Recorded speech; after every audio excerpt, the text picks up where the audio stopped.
Wow, that is the sound of the Cherry Audio PS3300, their brand new product. It is just gobsmackingly amazing. I am so pleased to be able to do this video and showcase it a little bit and explain it to you. I have to say I'm a little bit biased because the original Korg PS3300 is my dream synth. It's always been my dream synth. I know it's my dream synth because it says so in the user manual. I've actually managed to get hold of a scanned copy of original Korg PS3300 manual from back in 1977, and there in the introduction, as you can see, it says it's my dream synth. So there you go, it's official. But no, honestly, it is my dream synth. I've always lusted after one. I've always known I'll never own one. There are so few of them out there. They're so rare. Actually, a few years ago I noticed one came up for sale, and I actually seriously contemplated remortgaging my home in order to buy it. Thankfully I pulled myself together and I didn't do that, but now I don't need to worry about those kind of things, because here Cherry Audio have given us the PS3300. It is fantastic.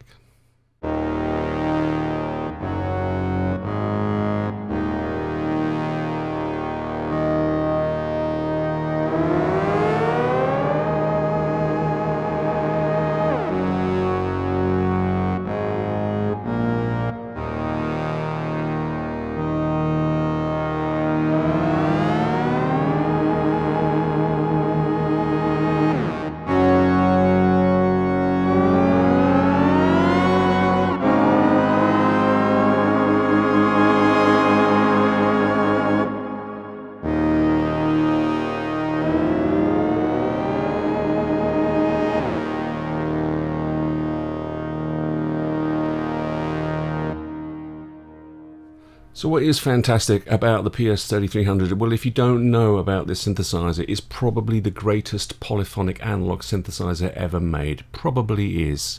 In many people's opinion, it is, just because of its sheer power. It's a true polyphonic synthesizer. It used this kind of divide down technology that was around in the 1960s and 1970s. It was used in organs at that time. It was originally a 48 key instrument, and you could hold down all 48 of those keys and hear them all. That's what I mean by true polyphony. And it just wasn't just one synthesizer in a box, it was three synthesizers in a box. You have these three completely separate compartmentalized synthesizer engines. Each of them is 48 note polyphonic. So you've got this incredible power inside this box, and because you've got those three synth engines, you know, it really does lend itself to complex sounds, layered sounds, beautiful evolving pads, and more complex modulated sounds as well. And if that's not enough, like the other PS synths in the PS range from Korg, it's a semi-modular synthesizer. You've got all of these patch points on the front panel to do really quite complex or simple stuff. I'm going to get into some of that later on in this video. I mean, I do appreciate that when you look at this beautiful product, it could be a little bit intimidating. There's so much going on there, and it's using sort of like 1970s terminology for some of the controls and some of the circuits that we've got here. So what I thought I'd do in this video is to basically split it into two parts. In the first part, I'll give you an overview of the front panel of the synth, and I'll hopefully be able to convince you that it's not actually intimidating. It's actually very logically laid out. You've got all the basic building blocks of a subtractive synthesizer here. It's actually really easy to program. And then in the second half, I think we'll go into some more advanced features. We'll start to patch it using those patch points, and I'll show you how to add a few sort of different sonic treatments to your patches. So that is what's coming up. Let's start with the user interface.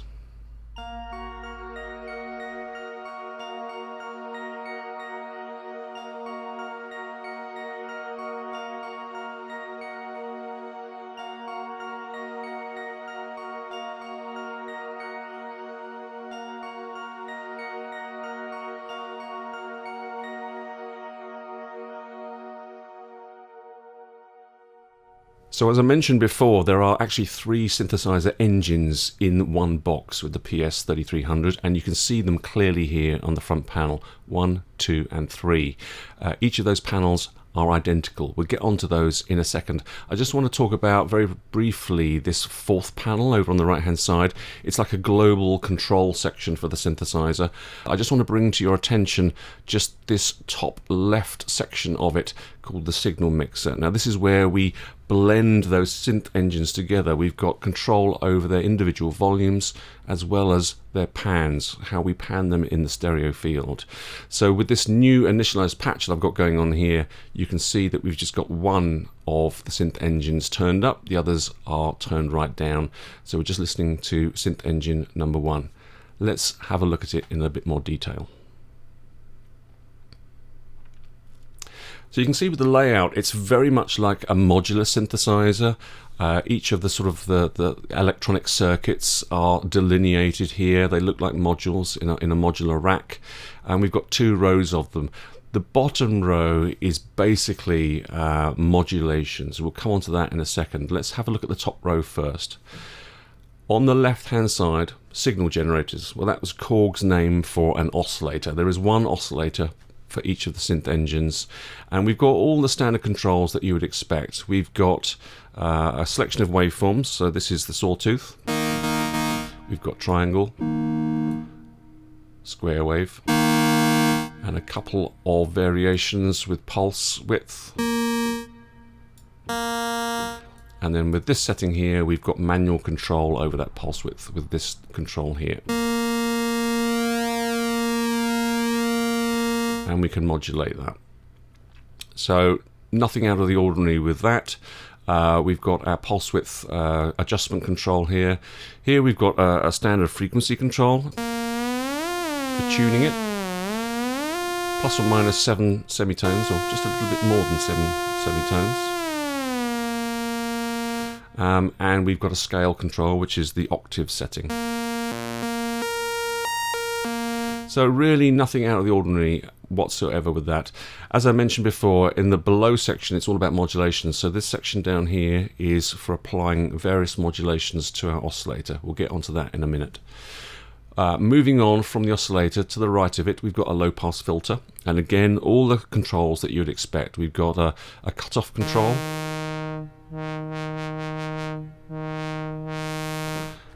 this control here called peak, that's actually the resonance.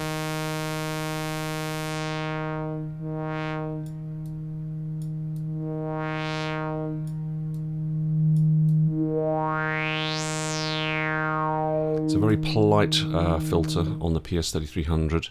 What Cherry Audio have done though is provide us actually with 2 emulations. So we've got this little switch here to switch between the PS filter and an MS-20 filter, which is a lot less polite when it comes to resonance.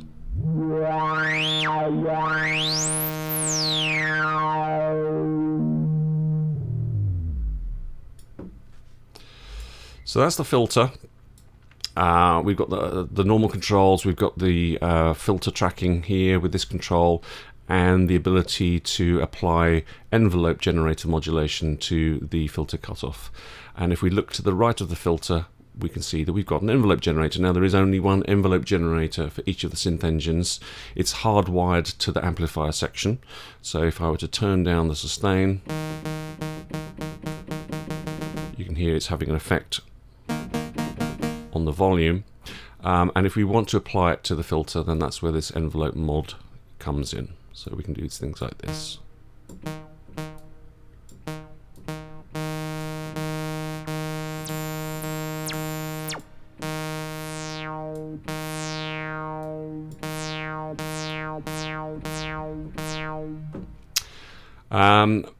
something very interesting about these envelope generators on the PS3300 is the range. So at absolute minimum, if I turn all these dials down, you know, they're not the most snappy envelopes in the world, but they might just be the longest envelopes in the world. If I turn up this decay time to maximum and then hover over it, you'll see the setting. It's 60 seconds. It takes a whole minute to decay away. And the attack time is even longer. If I turn that up to maximum, hover over it, it's almost 88 seconds. That's incredibly long. So you can create some really wonderful pads and textures with this synthesizer, even though they're not the most snappy.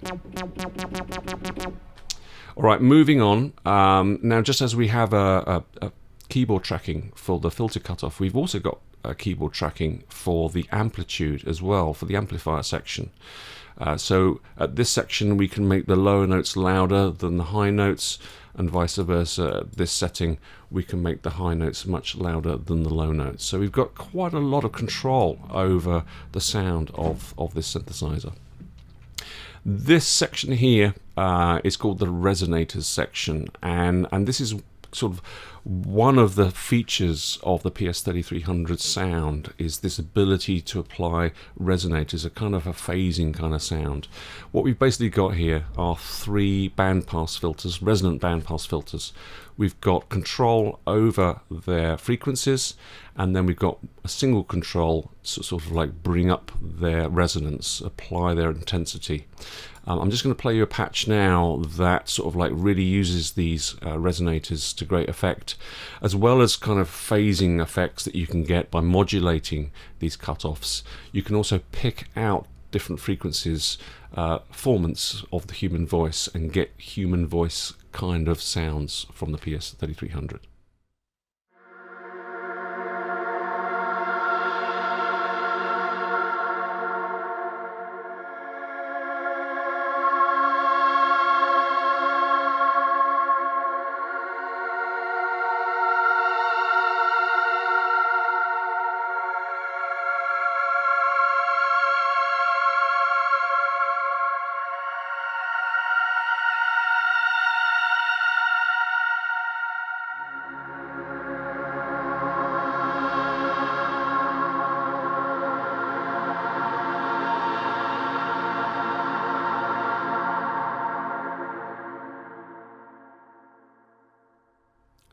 So as I mentioned, you can also modulate these cutoffs of the resonators, and by default, actually with a new initialized patch, that is what you get. This little switch controls whether or not they're being modulated, and if they are being modulated, they're being modulated by this section below here, which is called a mod generator. Now there are 2 of them, mod generator number 1, mod generator number 2. These are actually just LFOs. So I've just turned this LFO down to its lowest setting. Let's flick this switch so that it's going to modulate these resonators and hear what it sounds like.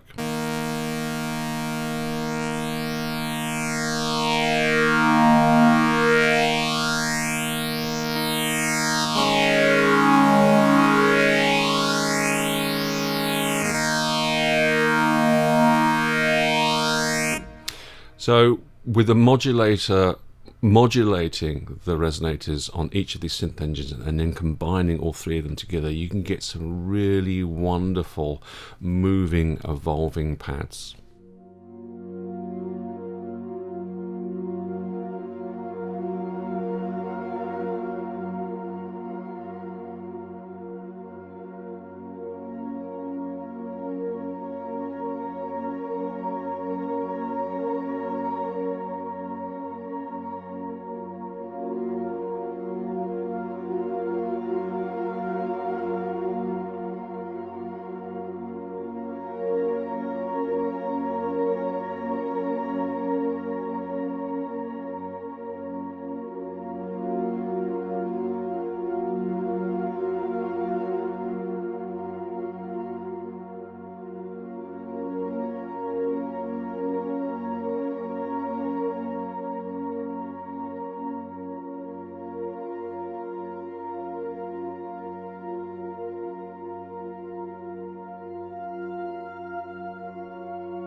So we've already moved on to this second row here, this kind of modulation row of the synth engine. We've talked a little bit about LFOs number 1 and number 2.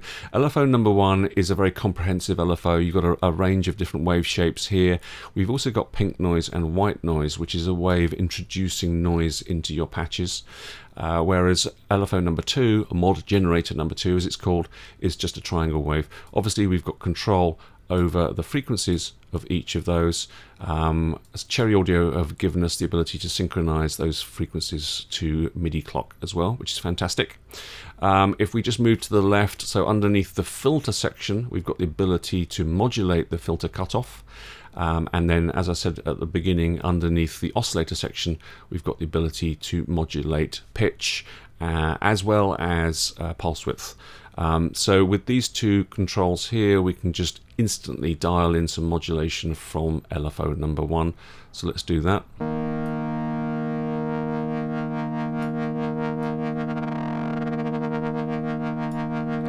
Filter cutoff and pitch. Very easy. We'll talk about these other controls down here and the patch points later on when we get on to patching. One final thing I think to mention, really, is very obvious. All these little controls here along the bottom now, all of the PS range of synthesizers from Korg have got this capability. It's called temperament adjustment, and it allows us to individually tune each of the 12 notes in an octave. So you can come up with some sort of variations on tuning rather than the equal temperament that is default these days. I tend to use these controls just to add a little bit of detune to each of the notes, a little bit of kind of random detune if you like, tune them up a bit, tune them down a bit, and that kind of gives me a bit of a vintage vibe to the sound, because obviously if I had a real vintage PS3300, then it wouldn't be all perfectly in tune. It just wouldn't be, would it? I'll just play you a little example of very, very slight, subtle detune of each of the notes, so you can hear the difference. It is very, very subtle, but it's kind of, it just gives it that just little extra something.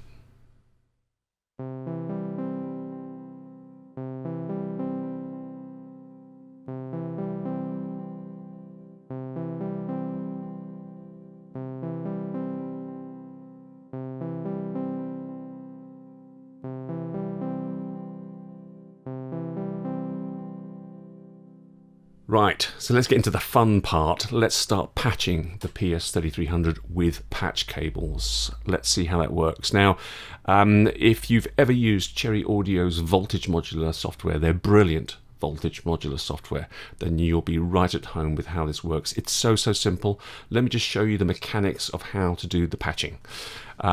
Let's take a patch point like this. Now, to patch it, we just literally hover over the patch point, click down on the mouse and start to drag, and then magically you get a patch cable coming out of that patch point. It can be as long as you want it to be. We can patch it anywhere. Now you'll notice as soon as I start dragging this cable that some of the patch points are now disabled. I can't use them, whereas other ones are enabled. And the reason for that is this particular patch point that I've started dragging from is an output. It's the sample and hold output. And the software will not allow me to patch an output to another output. That's not allowed. You only patch outputs to inputs. So that you don't make any mistakes, the software is disabling all the other outputs. That's why they're all grayed out. So I can only patch this to any of these inputs down here. And to patch it to an input, you literally just hover over the patch point and let go. And as you'll see, the cable relaxes. It's a wonderful animation.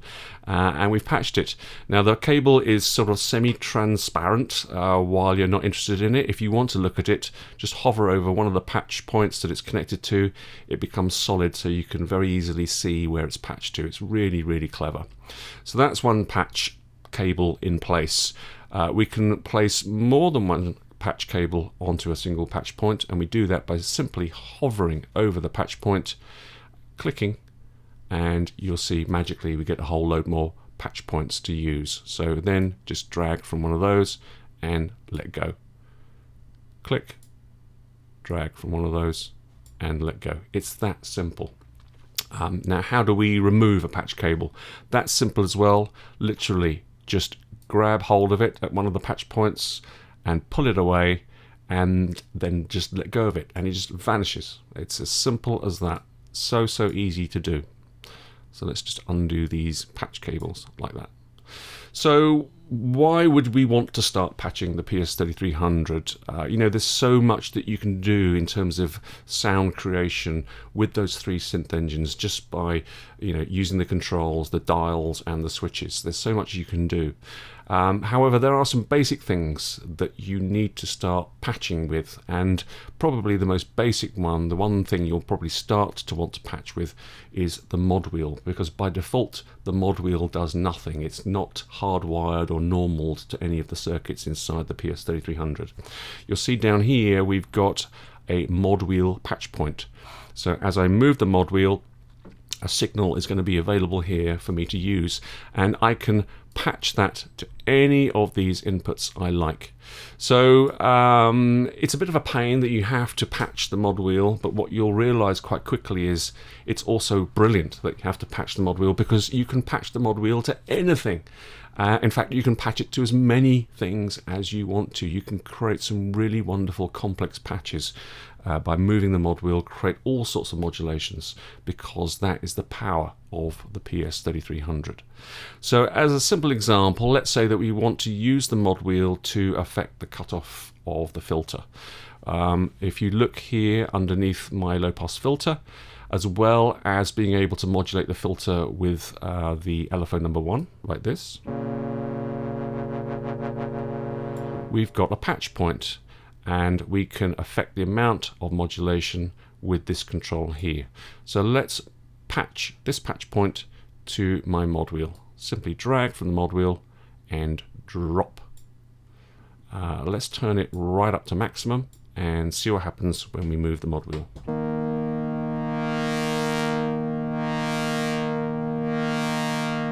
It's as simple as that. It really is so simple. And as I said before, we can patch that mod wheel to whatever we want to. We have total flexibility here. Let's do another example. Let's say that we want to have some vibrato, some little pitch modulation from our LFO, but we want to control how much of vibrato we have using the mod wheel. Now the way that we do that is, let me just drop this cable, make it disappear. When we look at this LFO number 1 here, there's a whole bunch of patch points down here. There's 4 of them. One of them is a level control. So this patch point is going to control the amount of modulation signal that the LFO produces. So we can create some vibrato simply with our oscillator by turning up this here, like that.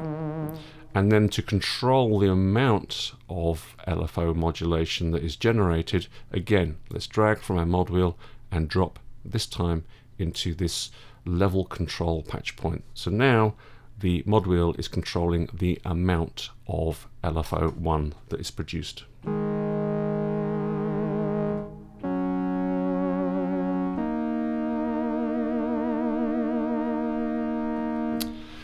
The wonderful thing about this whole semi-modular way of working is that, you know, there is no limit to what you can do. You can just keep on adding more and more patch cables, and it's very, very, it's a load of fun, and it's addictive to do so. And with all of the patches that I've created, I've ended up just adding tons and tons of cables to do more and more things. You can really sort of like just go to town with this whole semi-modular approach.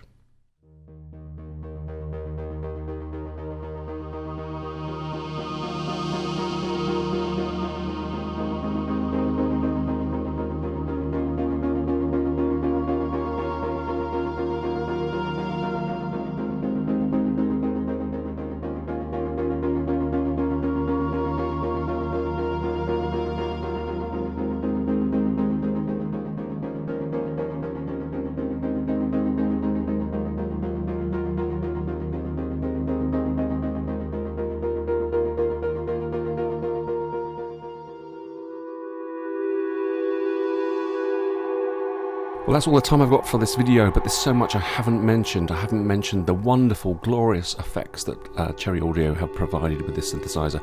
I haven't mentioned the fact that although we have those 3 separate synth engines, you can patch across them. I haven't mentioned the fact that there's a general purpose envelope generator that you can use as a global envelope generator across all the synth engines. I haven't mentioned the sample and hold circuit. I haven't mentioned the external clock input. I haven't mentioned the whole kind of way that you can do gates and triggering in a very flexible way from the keyboard. I haven't mentioned the voltage processors either. There's so much to this synthesizer.